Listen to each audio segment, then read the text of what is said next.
March 19ಕ್ಕೆ Dhurandhar 2 ಬರ್ತಿದೆ ಗುರು.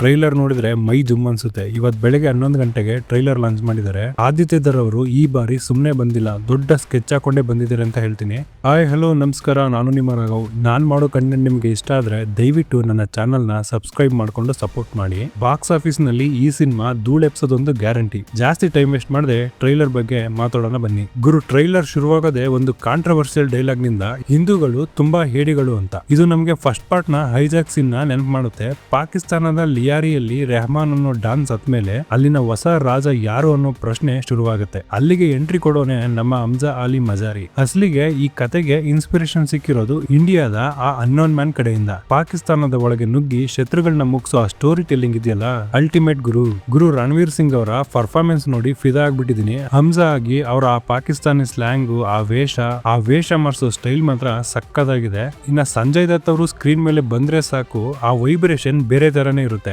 ಜಹಾ ದರ್ದ್ high ವಹಾ ಮರ್ದ್ high ಅನ್ನೋ ಆ ಡೈಲಾಗ್ ಕೇಳ್ತಿದ್ರೆ ಮೈ ರೋಮಾಂಚನ ಆಗುತ್ತೆ ಗುರು. ಫುಲ್ ಮಾಸ್ ಲುಕ್ ಆಗಿದೆ. ಅರ್ಜುನ್ ರಾಮ್ಪಾಲ್ ಅವರು ವಿಲನ್ ಆಗಿ ಫುಲ್ ಖಡಕ್ ಆಗಿ ಕಾಣಿಸ್ತಾ ಇದ್ದಾರೆ. ಇಬ್ಬರ ನಡುವಿನ ಆ ಇಲಿ ಬೆಕ್ಕಿನ ಆಟ ಸಿನಿಮಾದ ಹೈಲೈಟ್ ಆಗೋದ್ರಲ್ಲಿ ಡೌಟೇ ಇಲ್ಲ. ಇನ್ನು ಟೆಕ್ನಿಕಲ್ ವಿಷಯಕ್ಕೆ ಬರೋದಾದ್ರೆ, ಟ್ರೈಲರ್ ನಲ್ಲಿ ಬರೋ ಆ ಬ್ಯಾಕ್ ಗ್ರೌಂಡ್ ಮ್ಯೂಸಿಕ್ ಇದೆಯಲ್ಲ, ಅದು ಸೀನ್ ನ ರೇಂಜ್ ಅನ್ನೇ ಎತ್ತಿ ಹಿಡಿತಾ ಇದೆ. ಪ್ರತಿ ಆಕ್ಷನ್ ಸೀಕ್ವೆನ್ಸ್ ನಲ್ಲೂ ಬೇರೆ ಬೇರೆ ರೀತಿ ಬಿಜಿಎಂ ನ ಕೊಟ್ಟಿದ್ದಾರೆ. ತುಂಬಾ ಎಫೆಕ್ಟಿವ್ ಆಗಿದೆ. ಆ ಕಿಕ್ಕು ಬರ್ತಾ ಇದೆ ಅಂತಾನೆ ಹೇಳ್ತೀನಿ. ಇನ್ನು VFX ಅಥವಾ ವಿಜುವಲ್ಸ್ ಬಗ್ಗೆ ಮಾತಾಡೋದಾದ್ರೆ, ಪಾಕಿಸ್ತಾನದ ಲಿಯಾರಿ ಬೀದಿಗಳನ್ನ ತೋರಿಸಿರೋ ರೀತಿ ಮಾತ್ರ ಫುಲ್ ರಿಯಲಿಸ್ಟಿಕ್ ಆಗಿ ಕಾಣ್ತಾ ಇದೆ.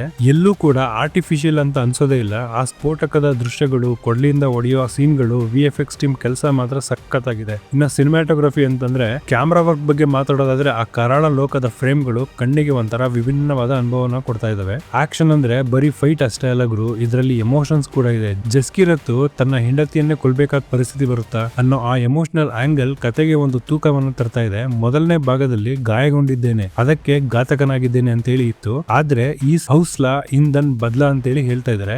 ಇದಕ್ಕೆ ಅರ್ಥ ಏನಪ್ಪಾ ಅಂದ್ರೆ, ಧೈರ್ಯವೇ ಇಂಧನ, ಸೇಡೆ ಗುರಿ ಅಂತ ಹೇಳಿ. ಅಂದ್ರೆ ಸೇಡು ಎಷ್ಟು ಭೀಕರವಾಗಿರುತ್ತೆ ಅಂತ ನೀವೇ ಊಹೆ ಮಾಡ್ಕೊಳ್ಳಿ. ಆದಿತ್ಯಧರ್ ಅಂದ್ರೆ ಸುಮ್ನೆನಾ? ಉರಿ ಸಿನಿಮಾದಲ್ಲಿ ಸರ್ಜಿಕಲ್ ಸ್ಟ್ರೈಕ್ ಹೇಗಿರುತ್ತೆ ಅಂತ ತೋರಿಸಿದ್ರು. ಈ ಬಾರಿ ದುರಂಧರ್ 2 ಮೂಲಕ ಇಂಡಿಯಾದ ಸೈಲೆಂಟ್ ವಾರ್ಫೇರ್ ಅನ್ನೋ ಹೊಸ ಲೋಕವನ್ನ ಪರಿಚಯಿಸ್ತಾ ಇದ್ದಾರೆ. ಅವರ ಡೈರೆಕ್ಷನ್ ನಲ್ಲಿರೋ ಆ ಡೀಟೈಲಿಂಗ್ ಇದೆಯಲ್ಲ, ಹ್ಯಾಟ್ಸ್ ಆಫ್ ಗುರು. ರಣವೀರ್ ಸಿಂಗ್ ಈ ಸಿನಿಮಾದಲ್ಲಿ ಬರೀ ಹೊಡೆಯೋದಷ್ಟೇ ಅಲ್ಲ, ಒಬ್ಬ ಸ್ಪೈ ಶತ್ರು ದೇಶದ ಒಳಗಡೆ ಹೇಗಿರ್ಬೇಕು ಅನ್ನೋದನ್ನ ತೋರಿಸ್ಕೊಟ್ಟಿದ್ದಾರೆ. ಆ ಪಾಕಿಸ್ತಾನಿ ಲೋಕಲ್ ಸ್ಲ್ಯಾಂಗ್ ಮತ್ತೆ ಆ ಗಡ್ಡದ ಲುಕ್ ನೋಡ್ತಿದ್ರೆ ಇವರು ಜಸ್ಕಿರತ್ ಅಂತ ಶತ್ರುಗಳಿಗೂ ಕೂಡ ಡೌಟೇ ಬರೋಲ್ಲ. ಅಷ್ಟು ಪರ್ಫೆಕ್ಟ್ ಆಗಿದೆ ಅವರ ಆಕ್ಟಿಂಗ್. ಈ ಸಿನಿಮಾದ ವಿಜುವಲ್ಸ್ ನೋಡಕ್ಕೆ ಡಾರ್ಕ್ ಅಂಡ್ ರಿಯಲಿಸ್ಟಿಕ್ ಆಗಿದೆ.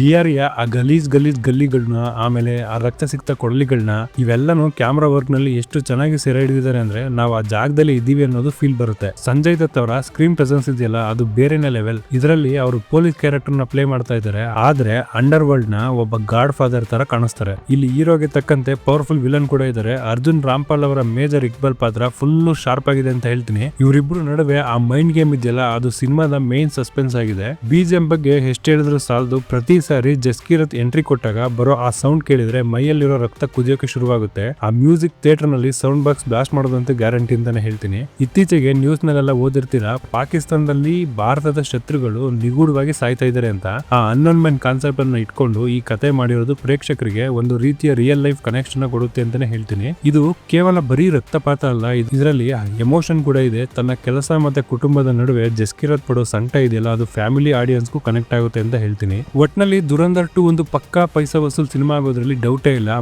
ಮಾರ್ಚ್ 19ಕ್ಕೆ ಸಿನಿಮಾ ರಿಲೀಸ್ ಆಗ್ತಾ ಇದೆ. ಆದ್ರೆ ಮಾರ್ಚ್ 18ಕ್ಕೆ ಪೈಡ್ ಪ್ರಿವ್ಯೂ ಇರೋದು ಚಿತ್ರತಂಡದ ಕಾನ್ಫಿಡೆನ್ಸ್ ನ ತೋರಿಸ್ತಾ ಇದೆ. ನನಗಂತೂ ಟ್ರೈಲರ್ ಇಷ್ಟ ಆಗಿದೆ. ನಿಮ್ಗೆ ಹೇಗೆ ಅನಿಸ್ತಿದೆ ಅಂತ ಹೇಳಿ. ರಣವೀರ್ ಸಿಂಗ್ ಮತ್ತೆ ಸಂಜಯ್ ದತ್ ಅವರ ಕಾಂಬಿನೇಷನ್ ಬಗ್ಗೆ ನಿಮ್ಮ ಅಭಿಪ್ರಾಯ ಏನು? ಕೆಳಗಡೆ ಕಮೆಂಟ್ ಬಾಕ್ಸ್ ನಲ್ಲಿ ತಿಳಿಸಿ. ವಿಡಿಯೋ ಇಷ್ಟ ಆದ್ರೆ ಲೈಕ್ ಮಾಡಿ ಮತ್ತೆ ನಿಮ್ಮ ಫ್ರೆಂಡ್ಸ್ ಜೊತೆ ಶೇರ್ ಮಾಡಿ. ಮರ್ಯಾದೆ ನಮ್ಮ ರಾಘವ್ ಟಾಕ್ಸ್ಗೆ ಸಬ್ಸ್ಕ್ರೈಬ್ ಆಗಿ. ಮುಂದಿನ ವಿಡಿಯೋದಲ್ಲಿ ಸಿಗೋಣ. ಜೈ ಹಿಂದ್.